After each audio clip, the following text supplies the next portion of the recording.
नमस्कार मित्रांनो. आज मी तुम्हाला एक अशी थरारक कथा सांगणार आहे जी ऐकल्यानंतर कदाचित तुम्ही रात्री एकटे फोन उचलताना दोनदा विचार कराल. ही कथा आहे रोहन नावाच्या एका मुलाची. रोहन एका छोट्या शहरात राहत होता. तो एका प्रायव्हेट कंपनीमध्ये काम करत होता. त्याचं आयुष्य अगदी साधं होतं. सकाळी ऑफिस, संध्याकाळी घरी आणि रात्री मोबाईलवर थोडा वेळ घालवून झोप. एका रात्रीची गोष्ट आहे. त्या दिवशी रोहन खूप थकलेला होता. तो लवकर जेवून झोपायला गेला. रात्री साधारण 12 वाजले होते. सगळीकडे पूर्ण शांतता होती. रस्त्यावर एकही माणूस नव्हता.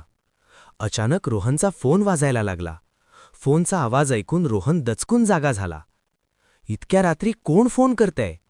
हे विचार करत त्याने मोबाईलकडे पाहिलं. स्क्रीनवर एक अनोळखी नंबर दिसत होता.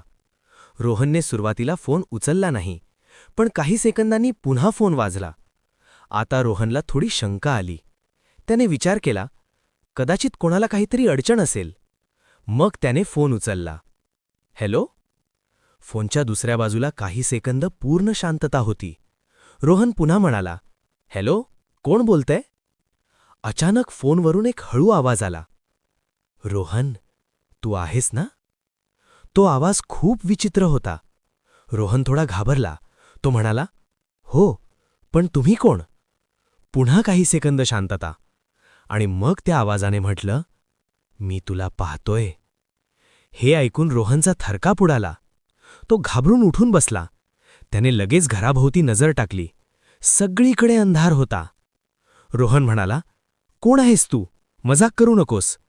पण त्या व्यक्तीने पुन्हा एकच वाक्य म्हटलं, मी आत येऊ का? हे ऐकताच रोहनच्या हातातून फोन जवळजवळ पडला. त्याचं हृदय जोरात धडधडायला लागलं. तो घाबरून म्हणाला, कोण आहेस तू? पण अचानक फोन कट झाला. रोहन काही वेळ तसाच बसून राहिला. त्याला खूप भीती वाटत होती. त्याने स्वतःला समजावलं, कदाचित कोणीतरी प्रँक केला असेल. मग तो पुन्हा झोपण्याचा प्रयत्न करू लागला. पण काही मिनिटांनी पुन्हा फोन वाजला. तोच नंबर. रोहनचा हात थरथरत होता. तरीही त्याने फोन उचलला. हॅलो? यावेळी फोनवरून कुजबूज ऐकू आली. मी तुझ्या घरात आहे. हे ऐकताच रोहन घाबरून उभा राहिला. त्याने लगेच घरातील सगळे लाईट चालू केले. तो हळूहळू प्रत्येक खोली तपासू लागला. हॉल, किचन, बाथरूम, पण कुठेही कोणीच नव्हतं. रोहनला वाटलं, कदाचित कोणी त्याला घाबरवत आहे.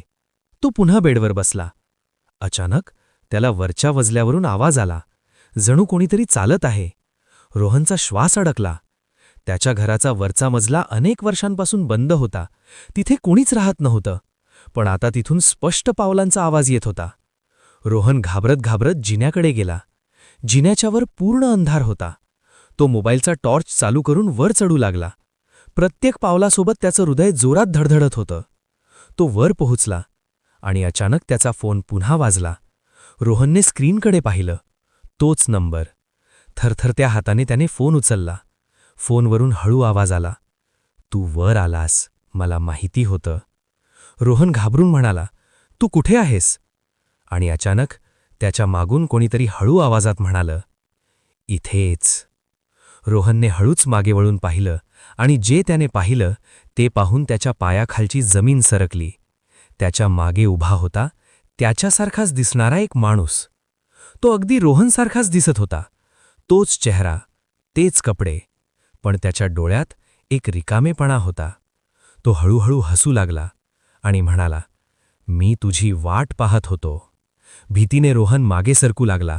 तो पुढे येत म्हणाला, मी तुझा दुसरा चेहरा आहे. अचानक सगळीकडे अंधार झाला. रोहन जोरात ओरडला आणि तेवढ्यात तो जागा झाला. त्याचा श्वास जोरात चालू होता. तो त्याच्या बेडवरच होता. त्याने लगेच मोबाईलकडे पाहिलं. रात्रीचे 11:59 झाली होती. रोहनने सुटकेचा श्वास घेतला. हे सगळं स्वप्न होतं, तो स्वतःशीच म्हणाला. पण तेवढ्यात 12 वाजले आणि त्याचा फोन पुन्हा वाजला. स्क्रीनवर तोच अनोळखी नंबर दिसत होता. रोहनचा हात थरथरू लागला. फोन वाजतच होता आणि स्क्रीनवर एक मेसेज दिसला, यावेळी स्वप्न नाही.